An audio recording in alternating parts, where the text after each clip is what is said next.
Hi, I'm Wayne Brown, and this is another video from Yet They Resist. The police.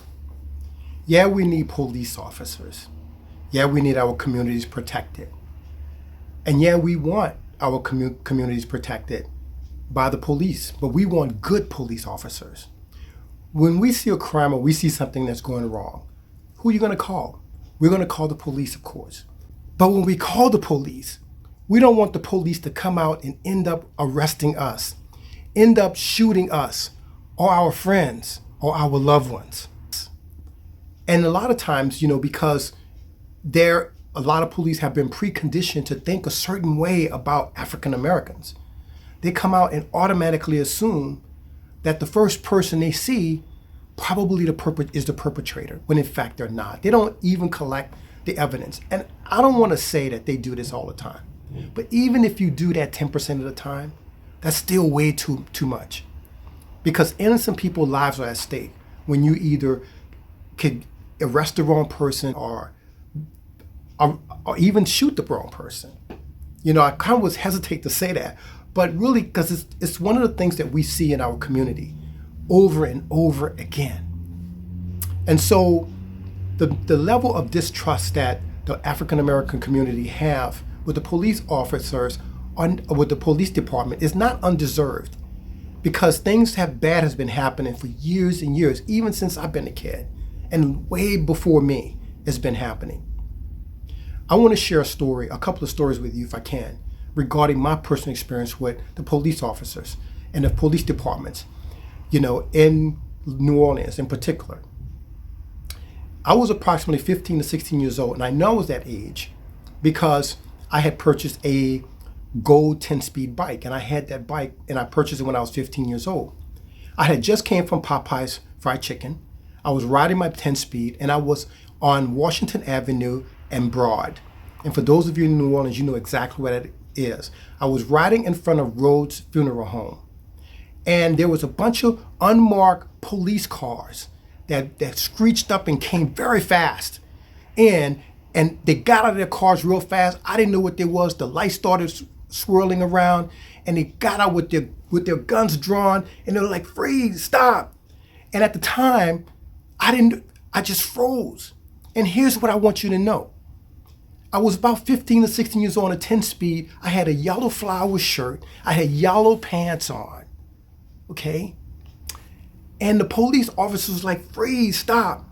And as they were coming, I'm having at least about 5 to 6, maybe even 7 police officers draw their guns on me. And I'm thinking I'm gonna die at that point. Because this is a time where police officers, when they did something wrong or they did an unjustified shooting, this was an era during the time where they'll throw a gun down and say that person had a gun. And we've seen incidents like that. I've seen one like that in my life, and I'm gonna share that story with you, okay, on a different video. But these officers was drawing down on me. And one of the officers, as they were approaching me, and one of the officers said, "Well, this person has yellow pants. The person we're looking for, doesn't have yellow pants on."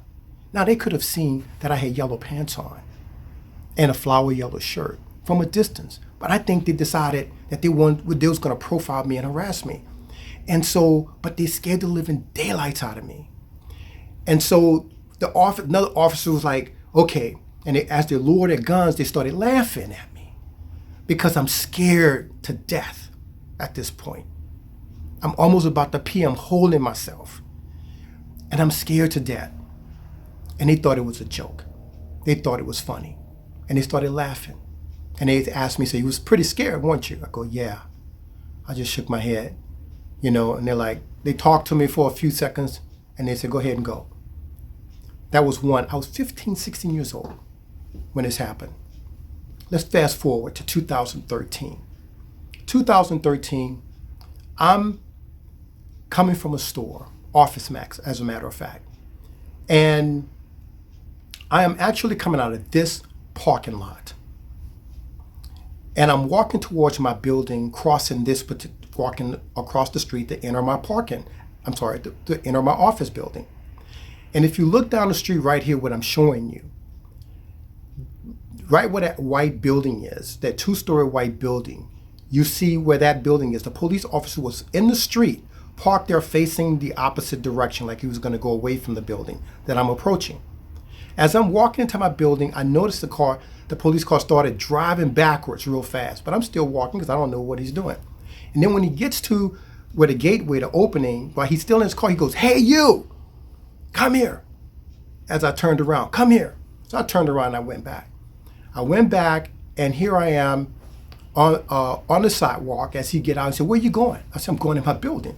"Why?" I said, "Why?" He said, "Well, there was a lady that called the cops and said that there was a black guy that was dressed in all black that was walking around the building being very suspicious." And I'm like, "Doing what though?" She said, "You was being very suspicious, like you were casing the place or something. And you was walking around being very suspicious." I said, "So you sure it was me?" That she said it was me. And she said, "Yeah, she said it was you." I said, "Are you sure?" She said it was a black guy dressed in all black with a bag in his hand. Then he added the bag, by the way. Now I know he's lying. He's lying. He profiled me. Now he's lying. He said, "There's a black guy dressed in all black," 'cause I had a black turtleneck on. I had black pants, black shoes, but very professional. You know, it's all black, right? And he said, "So the black guy and with a bag in his hand, with black clothes on," okay? And I said, "Are you sure it was me?" I said, "So we go back and we go talk to this lady. She's going to identify me as the person, right?" "Is that what you're saying?" He said, "That's exactly what I'm saying." And this is how he was doing it. He was doing this. "That's exactly what I'm saying." And I said to him, I said, "You know what? This is why a lot of people in the black community don't trust police." And he said, "What are you insinuating? What are you insinuating?" And he like had that face, you know. "What are you insinuating? This is a police officer, man. Calm down, you know." And yet he's trying to escalate the situation, right? But I wasn't going to fall for it. And so, but I'm challenging him at the same time. And I'm saying, "So you're telling me," I say, "I wasn't there. That's not me." "Yes, it's you." She said, "It's you." I said, "No, it's not. It's not me, man. I don't know why you stopped me, but it's not me." "Yes, she said it was you." I said, "So you're saying once again, I want to know for a fact, you're saying once again that if you and I went back over and talked to this lady that you said called the police, because I would happen to just be walking around and looking suspicious, that she's going to say it's me, right?" "Right." She said, I said, "Is there any crime that's being committed?" He said, "That doesn't matter." I said, "Wait a minute." I said, "First of all, you stopped me, you backed up, you know, for no reason whatsoever. You're telling me that this lady identified me, when in fact, I don't believe there's a lady that did anything." "Yes, she was. There was a lady that identified you."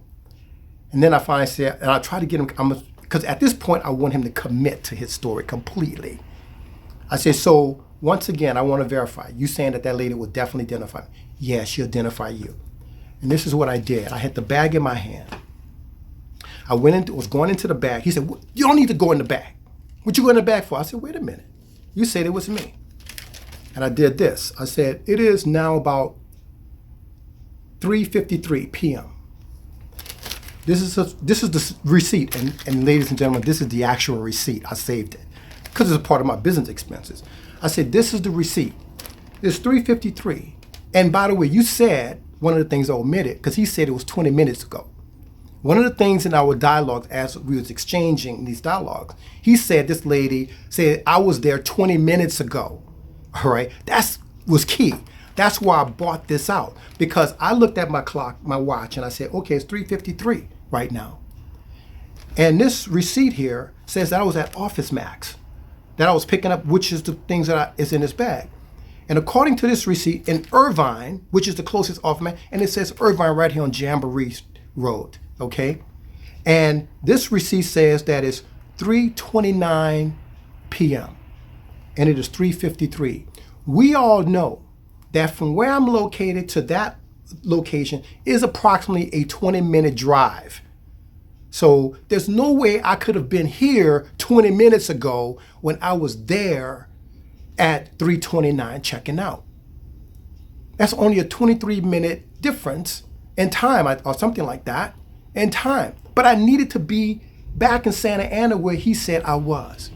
And once I did this and I pulled this out, because I was just thinking, I said, this is time date stamped. Because this puts me in a different location. You know what he did? He said, okay, nobody's been hurt. Nobody's been hurt. You know, and he backed up. And he just walked around and got back in his car and left.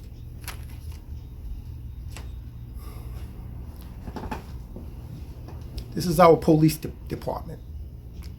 These are the things that police have done. And these are the kind of people that are supposed to be protecting and serving us. I don't know what's going on. I think not only was I profiled, but there was an incident that was happening around that time. And it was, because this was February. This was dated, I believe it's February 7th. And there was an incident that was going around. At the time, I remember distinctly, was Christopher Dorner. He was an ex-cop who had, at this point, had already killed like 4 people. A couple of them, I believe, were cops. A couple of them were cops. And a couple of people and injured about 3 more, something to that effect. And he's also a black cop, ex-cop, who was fired. And he was retaliating against the police departments, not only against LAPD, but other police officers and departments in Southern California. And they were still seeking him. They couldn't find him.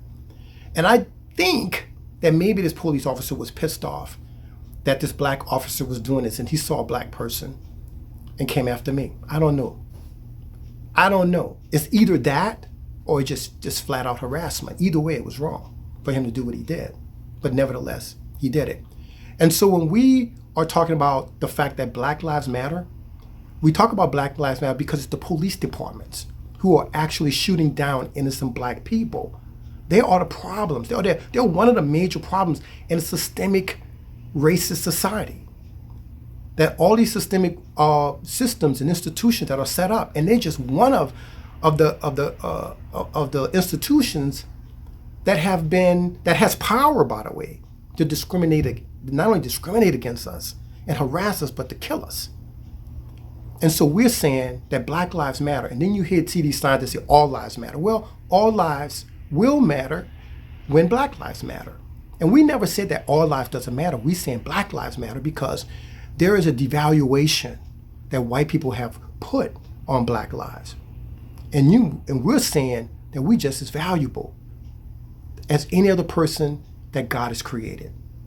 And then when you hear the screams and hollers about Blue Lives Matter, that's an insult. But it's ridiculous because, let me give you an example. If a police officer is falling in the field, if he's shot down for something, the whole department zooms in and comes in and they take charge. Then you have the state, the city, the city department, the state department, the county department. You have, and they never stop until justice is served. They have the news on all the time. Then they have even processions and stuff, like if the officer's body's in the street, they'll have police escorts for the fallen police officer's body to the morgue. And then when the funeral comes, there's more funeral processions, and then there's flags flowing at half staff and all these different things. Then they talk about how they're going to take care of the fallen officer's family. They say all these different things, and yet they talk about Blue Lives Matter. I mean, if that's not an indication that Blue Lives Matter, I don't know what the hell is. Just by all the things that people do in society with officers. So officers don't even have any case whatsoever to go out there and protest and say that Blue Lives Matter. Forget about it, man. We know that. We're talking about Black lives. And the reason is that Blue lives is the reason that Black lives don't matter, because Blue lives are taking Black lives. Okay, I've said enough at this point, and all the things that we're saying, the only thing I'm sorry, all what we are saying is that Black people are very smart, intelligent, and we're human more than anything. And we want the exact same thing that every person in America wants.